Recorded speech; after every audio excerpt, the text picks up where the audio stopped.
السلام علیکم ورحمۃ اللہ وبرکاتہ۔ عورتوں کی تبلیغی جماعت کی شرعی حیثیت کیا ہے؟ کیا عورتیں تبلیغی جماعت میں جا سکتی ہیں یا نہیں؟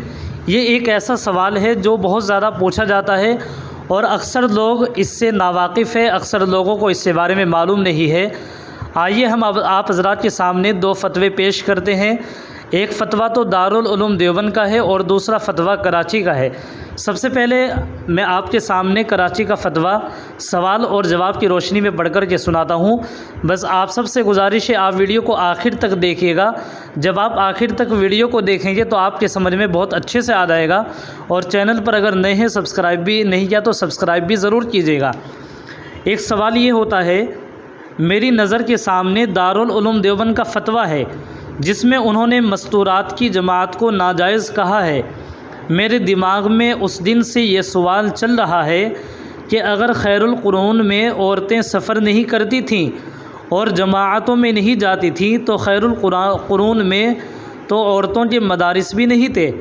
تصوف والے حضرات عورتوں کو جمع کرتے ہیں دینی محافل میں، تو یہ دین کے شعبے بھی ناجائز ہوئے۔ دارالعلوم دیوبند کے فتوے کا لنک یہ ہے، ان صاحب نے یہ بیان کیا۔ پھر آگے لکھتے ہیں، اب یا تو اس فتوے کو رد کر دیں یا پھر ثابت کریں کہ مستورات کی جماعتیں ناجائز اور بنات کے مدارس جائز ہیں، اور دونوں پر دلیلیں بھی دیں۔ یہ سوال تھا ایک سائل کا۔ اب آپ اس کا جواب سماعت فرمائیں اور آپ آخر تک ہی سنیے گا تاکہ آپ کے سمجھ میں اچھے سے آ جائے۔ جواب: عورتوں کو تبلیغی جماعت میں بھیجنے کے سلسلے میں علماء عصر کے دو نظریے اور دو رائے ہیں۔ بعض علماء و اکابر نے تبلیغی اہمیت اور احساس کے باوجود مفاسد کے غالب ہونے کے پہلو کو مد نظر رکھ کر اجازت نہیں دی، اور بعض دوسرے علماء کرام نے عصر حاضر کے لوگوں میں دین سے غفلت، اسلامی تہذیب سے بعد و دوری، علوم اسلامیہ کی تحصیل و ترویج سے سستی و بیزاری وغیرہ دیگر حقائق نیز تبلیغی جماعت کے فوائد کثیرہ، من جملہ ان کے لوگوں میں اس کے ذریعے علوم دینیہ کی تحصیل کا شوق و جذبہ، سنت نبوی علیہ الصلاۃ والسلام سے لگاؤ، شریعت اسلامی و تہذیب محمدی صلی اللہ علیہ وسلم کی ترویج و اشاعت کا شوق و عزم وغیرہ پہلوؤں کے پیش نظر رکھ کر چند اہم و ضروری شرائط کے ساتھ اس کی اجازت دی۔ دارالعلوم دیوبند اور ہماری جامعہ کی رائے احتیاط اور عورتوں کی عصمت و تحفظ سے پیش نظر عدم جواز کی ہے، یعنی جائز نہیں ہے، جس کی تفصیل دارالعلوم دیوبند کے فتوے میں موجود ہے۔ اجتہادی مسائل میں علماء امت کا یہ اختلاف نیا نہیں، دسیوں مسائل میں علماء میں اس نوعیت کا اختلاف رائے موجود ہے۔ اس لیے سائل کو جن علماء کی رائے پر زیادہ اعتماد ہو کہ ان کی رائے پر عمل کر سکتا ہے، کسی ایک جانب شدت اختیار کرنا مناسب نہیں۔ یہی صورتحال اہل تصوف کے اجتماعات میں عورتوں کی شرکت کی بھی ہے، بعض احتیاطاً ناجائز اور بعض شرائط کے ساتھ اجازت دیتے ہیں۔ اب رہی سائل کی یہ بات کہ جب خیر القرون میں مستورات کی جماعت کا ثبوت نہیں تو بنات کے مدارس کا ثبوت بھی تو نہیں، وہ کیوں کر جائز ٹھہرے؟ یاد رہے اس سے متعلق بھی علماء کرام کی دو رائے ہیں، بعض منع کے قائل ہیں اور خواتین کی تعلیم و تربیت اور دینی ضروریات کو ان کی دیگر ضروریات کی طرح ان کے محارم کے ذمے قرار دیتے ہیں، جیسے کہ بعض روایات میں اس کی تصریح ملتی ہے، جبکہ دیگر علماء مردوں کی طرف سے اس ضرورت کو پورا نہ کرنے یا کما حق نہ نبھانے کی وجہ سے اجازت دیتے ہیں۔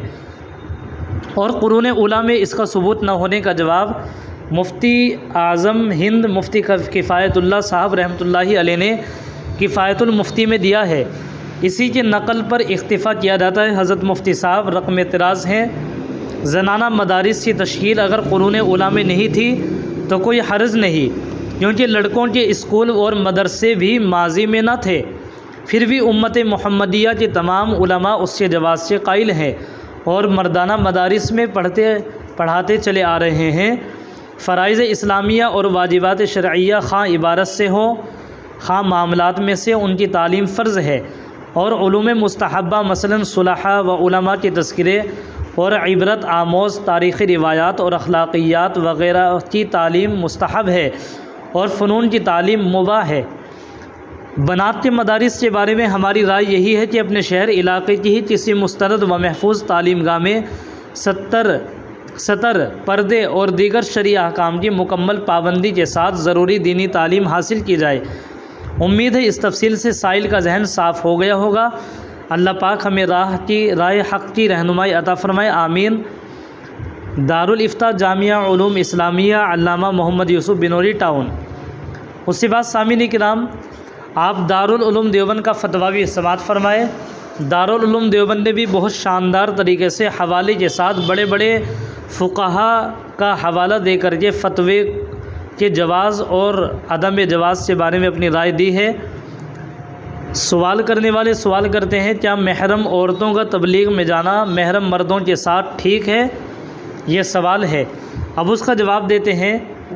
دارالعلوم دیوبند اور مظاہر علوم سہارنپور کا متفقہ فتویٰ ارسال خدمت ہے، اسے ملاحظہ فرمائے۔ مستورات کا دعوت و تبلیغ کے لیے سفر کرنا، حضرت مولانا مفتی سید مہدی حسن صاحب صدر مفتی دارالعلوم دیوبند کا فتویٰ، اور حضرت مولانا مفتی سید احمد صاحب مفتی اعظم مظاہر علوم سہارنپور، نیز حضرت مولانا عبداللطیف صاحب ناظم اعلیٰ مظاہر علوم سہارنپور کی تائید و تصدیق۔ اس کے بعد فرماتے ہیں، بسم اللہ الرحمن الرحیم، دارالعلوم دیوبند اور مظاہر علوم سہارنپور کا متفقہ فتویٰ ارسال خدمت ہے، اسے ملاحظہ فرمائیں۔ پھر آگے فرماتے ہیں، سوال کیا فرماتے ہیں علماء دین و مفتیان شرع متین مسئلہ ذیل میں کہ کیا عورتوں کا تبلیغ کے لیے سفر کرنا ماں محرم کے درست ہے؟ المستفتی حافظ عبدالرحیم، مسجد کوٹھے والی، صدر بازار، دہلی۔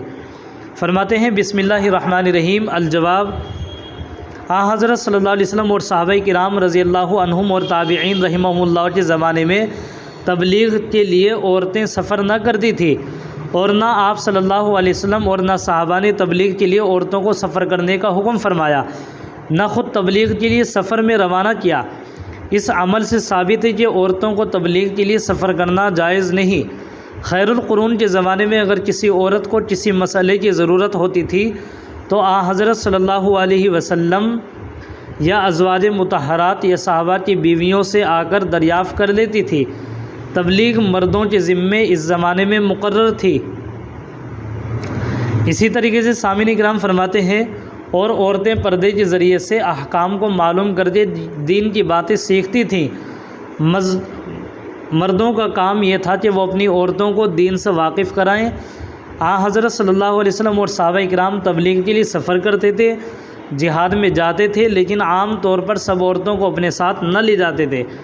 جب اس خیر کے زمانے میں یہ صورت حال رہی ہے تو اس شر اور فتنوں کے زمانے میں عورتوں کو تبلیغ کے لیے سفر کرنا اگرچہ محرم کے ساتھ ہی کیوں نہ ہو، کیوں کر جائز ہو سکتا ہے۔ یہ خیال کہ عورتوں کو کس طرح تبلیغ ہوگی، عورتوں کی کس طرح تبلیغ ہو سکتی ہے، اس بنا پر صحیح نہیں کہ ان کے مرد ان کو تبلیغ کر دیں اور دین کے احکام ان کو سکھائیں، اور خود مرد دین کی باتیں دوسرے واقف کاروں سے سیکھیں یا سیکھنے اور سکھلانے کے لیے سفر کریں۔ ورنہ عام طور پر عورتوں کا تبلیغ کے لیے سفر کرنا فتنے کے دروازوں کا کھول دینا ہے، جو آج دنیا پر نظر ڈالنے سے مشاہد بھی ہے۔ فقط واللہ تعالی عالم۔ سامعین کرام، اس سے بعد کئی مفتیان کرام کے حوالے ہیں۔ یہ تھا آپ کے سامنے میں نے 2 فتوے پڑھ کر کے سنائے، دارالعلوم دیوبند اور کراچی کا فتویٰ۔ اب آپ حضرات کمنٹس میں اپنی رائے کا اظہار کیجیے گا اور ویڈیو کو زیادہ سے زیادہ شیئر کیجیے گا۔ السلام علیکم ورحمۃ اللہ وبرکاتہ۔